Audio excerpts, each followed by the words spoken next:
Okay, guys, we are back. Thanks for tuning in again. This is Sponge's Tech Tips. I am Sponge. Hello. Beautiful day up here in Washington State again. Blue skies. This clouds just burned off about 30 minutes ago, the morning clouds. And it's probably about 67, 68 degrees. Just beautiful. We are working on a Scion. Let's see what year this is. This is a 2013 Scion FRS. And I'm going to imagine that the tech tip here is going to be the same for the, I believe it's the BRZ, the Subaru BRZ or something like that. I'll have to look into it a little bit into the header, but I think it's the BRZ is the correct term. It's going to be a little bit longer one. It's not difficult, but I thought I would give you guys, kind of a run through on it because it's a pretty easy one to do, but it's going to be start to finish on the removal of the headliner. This little Scion got hit in the back, took a little bit of bumper damage, no unibody damage. It's got a little bit of body damage on the other side, but the unibody straight on it.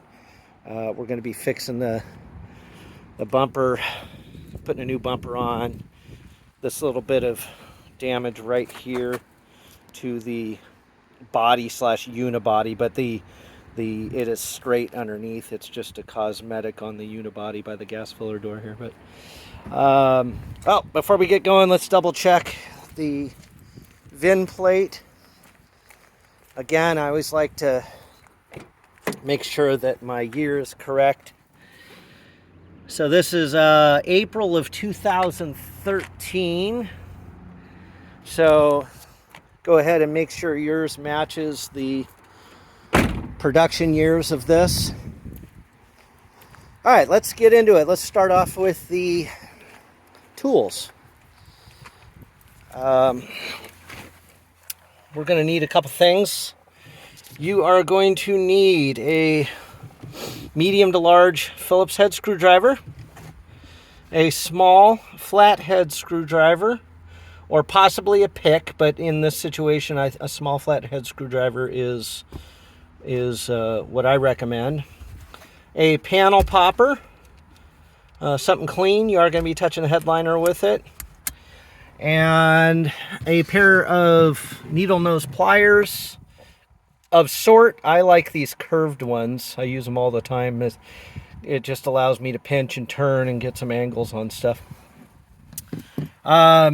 First thing I'm going to recommend we do, if you look at the driver's seat, I like to move the seats all the way forward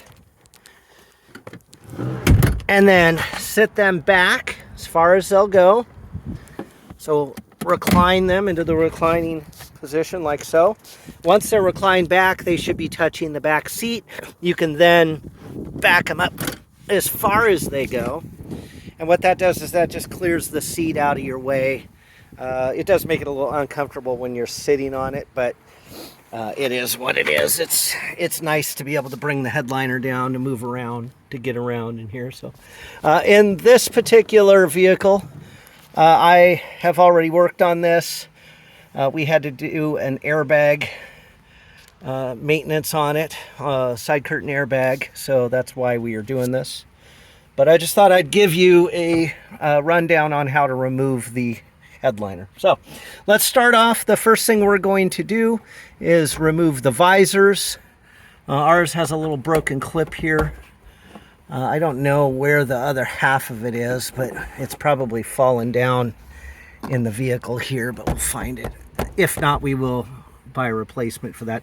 I'm sure it has nothing to do with the actual repair or the impact of this one. But first thing you're going to do with your Phillips head screwdriver, you are going to remove the visor.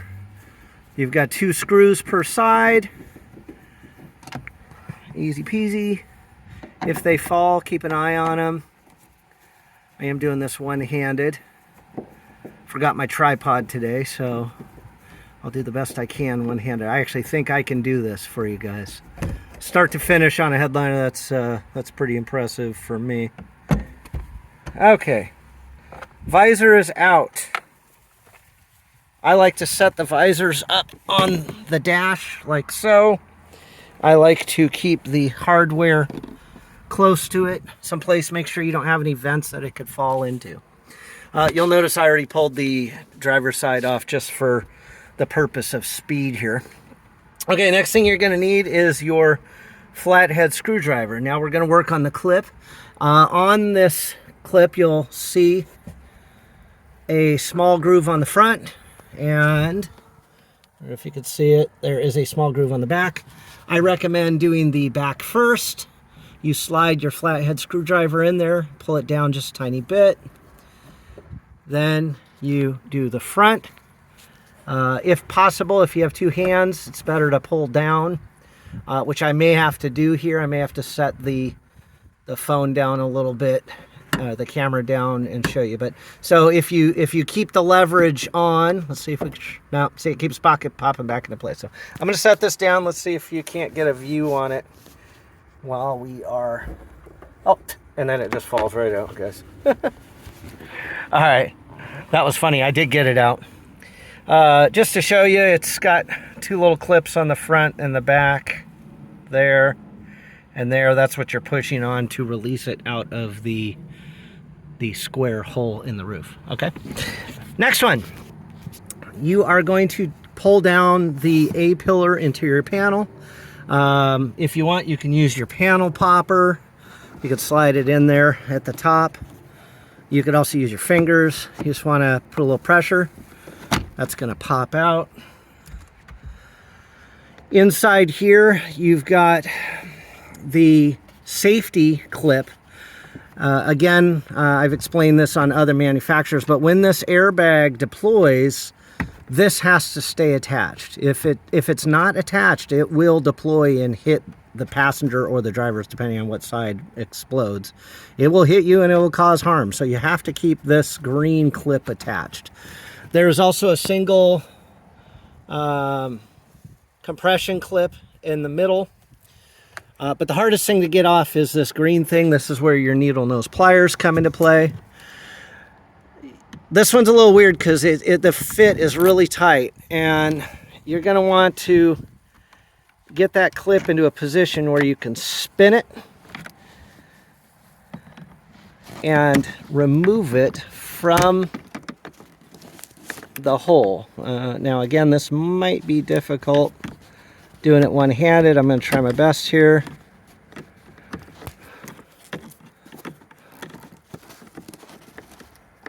There we go.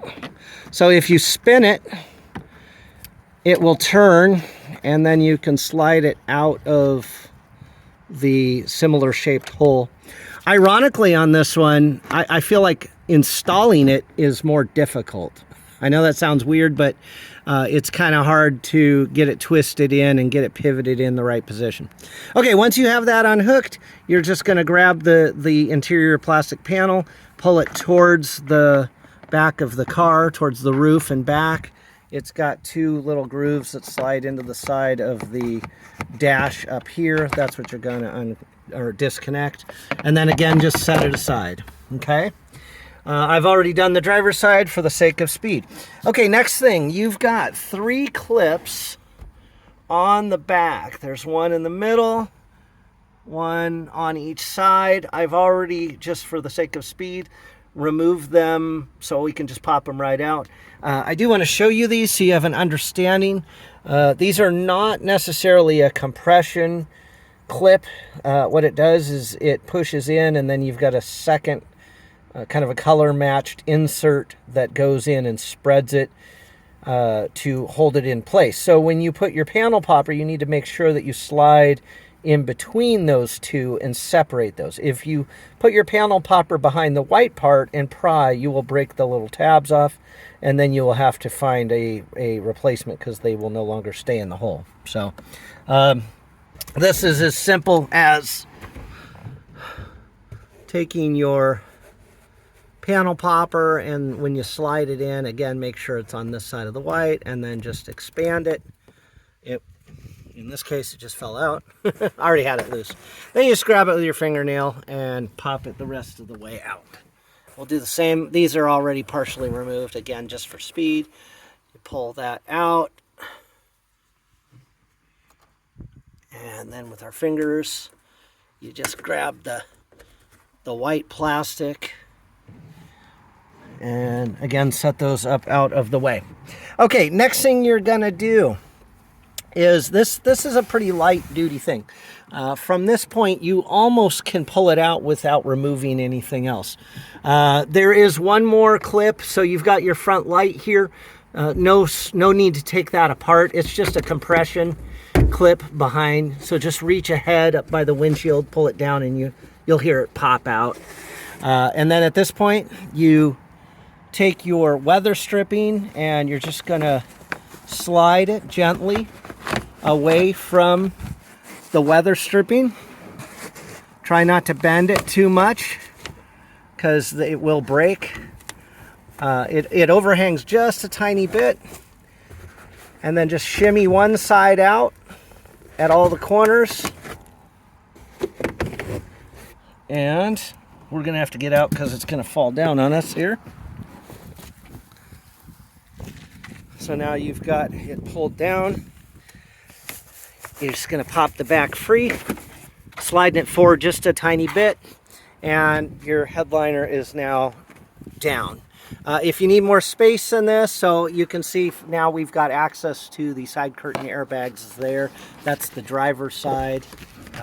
This is the passenger side. I may have been too close to it, but if you need a little bit more room, you've got these electrical harness connections up here. You can just unhook these a little bit, and that will allow the headliner to drop down and out of your way. So now you have access to the roof.